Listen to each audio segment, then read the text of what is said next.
Greetings, YouTube. I am in the Edward Gorey house, and this is Edward Gorey's bear. And there's Edward Gorey with Edward Gorey's bear.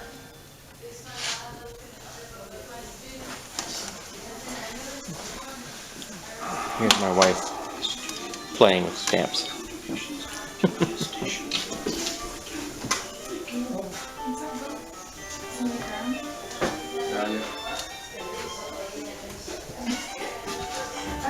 These were saved by his mother, which is thankful. So now we have images of Edward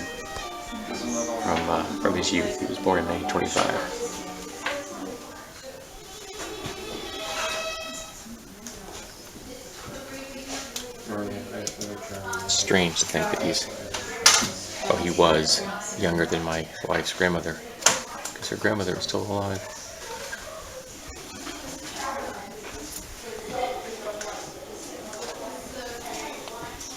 This typewriter.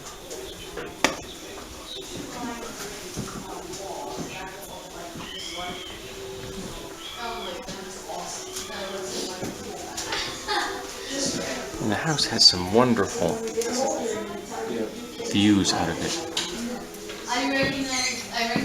Here we have a section which is closed off from the public. It goes upstairs. And this is a really wonderful leather vein. That's just beautiful. There's a print of said leather vein. Speaking of prints, these are prints of his personal collection that he produced, I guess. He had some of the etches that he plates himself. And again, this wonderful magnolia tree. Well, I guess originally it was a bit of bush. It just took over. I know, we're finally getting it. There's a whale. He's taking it. So enjoyed you. This book, Witches and Warlocks, If you have any other questions, let us know. a cover based on his work, properly licensed. To the area? I've actually been here since 2009. I retired from the National Park Service, and I've always been fascinated. So we have some of his frog collection. And I had a very busy schedule. Of course, who doesn't want to need to keep a hatchet in the kitchen? I can completely understand that. Oh, and here you can see he and I have a very similar concept of how to store books. My house is almost as cluttered as his. And this is his kitchen. Very simple. In fact, I think if you were to update the stove, this would be quite a usable space. And from the 1970s, apparently, the early use of an island. I always think of islands as things that come from the 80s and 90s. And he was a collector of ephemera. So he just collected things, and I completely understand that. As anyone who's ever watched any of my bargain videos can attest, I collect things.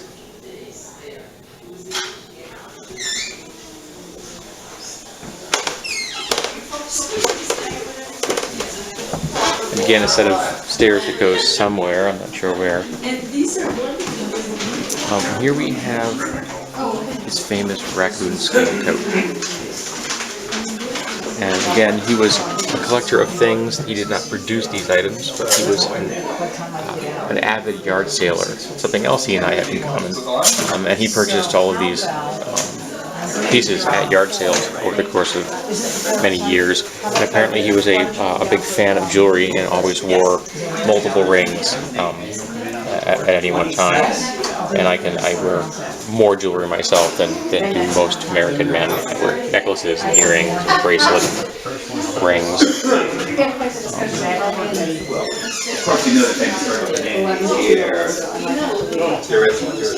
I like this picture of him. It's beautifully done. Everyone needs a creepy baby head. And then there's our whale again. Alright, that's great. Sure. Okay, perfect. Oh, I've been enjoying visitors. The unexpected guest.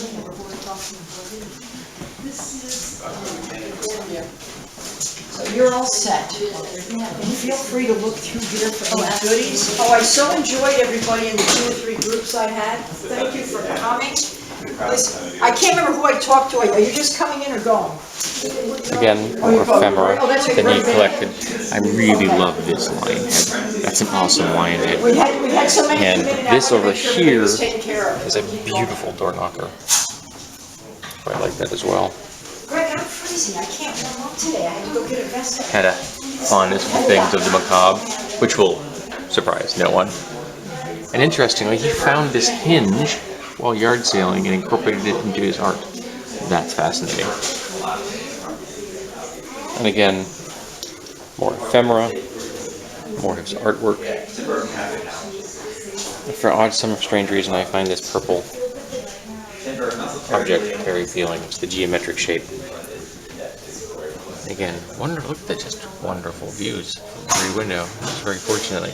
Apparently, he purchased this house by looking in the window, seeing it, and just buying it without ever entering it.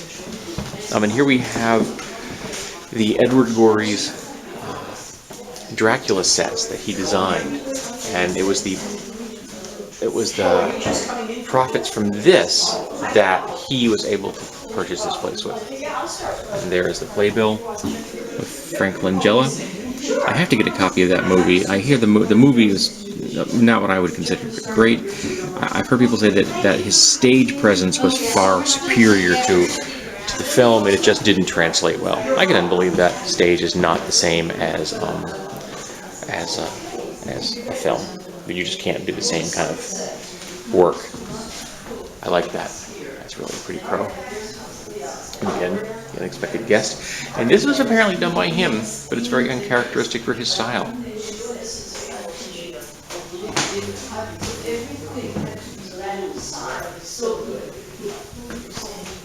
Poubelle, or the Guinea Pig's Revenge, which is apparently a child's book about an unhappy, dissatisfied guinea pig with his owners, so he burns the house down.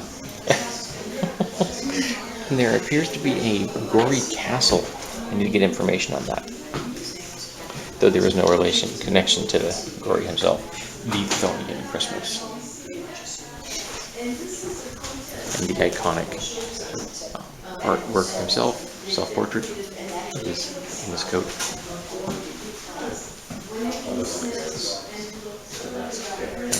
Wonderful fireplace. And here I don't know if I showed you the harp.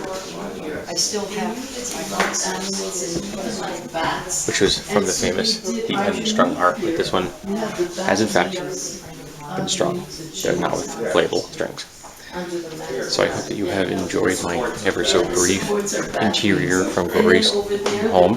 I will be doing probably a section outside to show you the exteriors as well.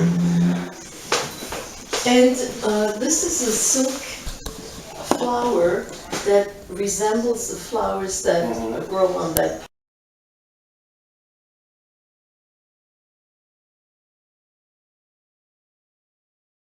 A helpful piece of information, please, no severed heads in the Edward Gorey house. And so now we are on the outside of the building. Try not to give you, here's the oddly attractive parking lot. I'm like, that's a really nice parking lot. And now we're going to have the sounds of landscaping in the background. I apologize for that. But this is a magnificent magnolia bush. I mean, look at the size of this thing. This goes on forever. They probably wouldn't like it if I climbed it. No, they probably wouldn't like it if you climbed it. They'd probably frown on that. But look at the size of these blossoms. Just fascinating. I've never seen one this large, and the leaves are so pretty. Wonderfully deep, glossy green. They've actually used some of them in the museum as labels. Yeah. And we have just again more strange ephemera. And then we have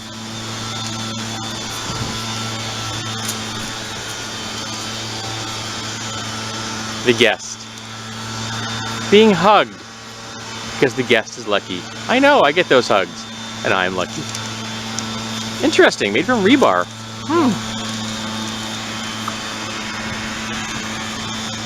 And filled with fake vines. Now here we have some of the outbuildings. That is a fascinating. I want to be up there. I want to see what that's up there is like. but the outside. And apparently raccoons got into the 3rd floor at one point, probably from this magnificent magnolia bush, and he didn't kick them out. He let them stay there. Well, which speaks well of him. Raccoons are filthy animals, and they create horrible waste. But I appreciate his sentiment.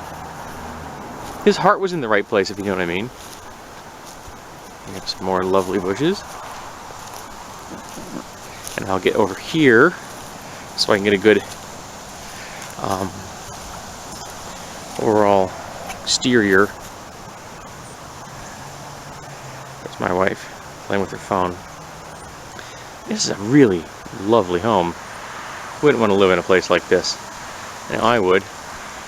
Run some power out to this thing, 220 line, and I could have a nice little shop in there. That would be awesome. I could definitely live in a home like this and fill it full of books. But I also don't really have anything to do in Yarmouth, Massachusetts. Yarmouth Point, Massachusetts. So I hope that you have enjoyed our visit to the Edward Gorey house. I know I have, even though we got lost at least twice on the way here. And apparently I had a panic attack on the way. So haven't had one of those in so long I forgot what it was like. No idea why yet. Hopefully I'll figure that out. Hope you have all had a wonderful day.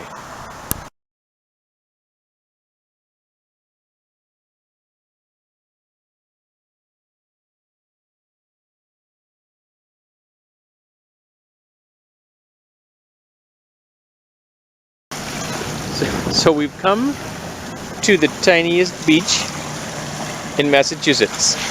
That's it. From that fence to that wall, that's the beach. It is, however, a lovely view. I don't know if you can see them, but there's really fancy kites in the distance being flown, and very expensive homes over there. But here is an old windmill. Now obviously it's not being used any longer, but here's the beam that was used for directing it, and you would use that wheel along the ground to change the direction of the windmill. Obviously the windmill now has been not used in a very long time because there are now trees grown up in the place where the windmill would have had to have been pointing. But it lets you catch the wind, and because over there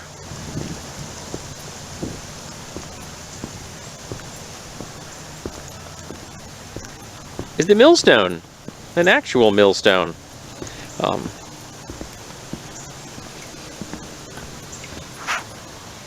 It's been used for a very long time. It isn't very thick. It isn't very thick at all.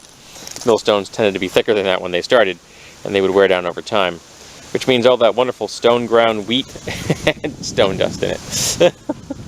But it's a cute little park. The Judah Baker Windmill, built in 1791, restored in 1974 and 1999. And even though that is a static mill now, the wind still catches those things ever so slightly and makes them wobble. But we were in Yarmouth Bay, Massachusetts, so you might as well actually go to the ocean while you're here, right? Right, you can't be this close and not go to the ocean. That's just silly. It is just silly. Hope you enjoyed this little bonus beach footage of the smallest beach in all of Massachusetts.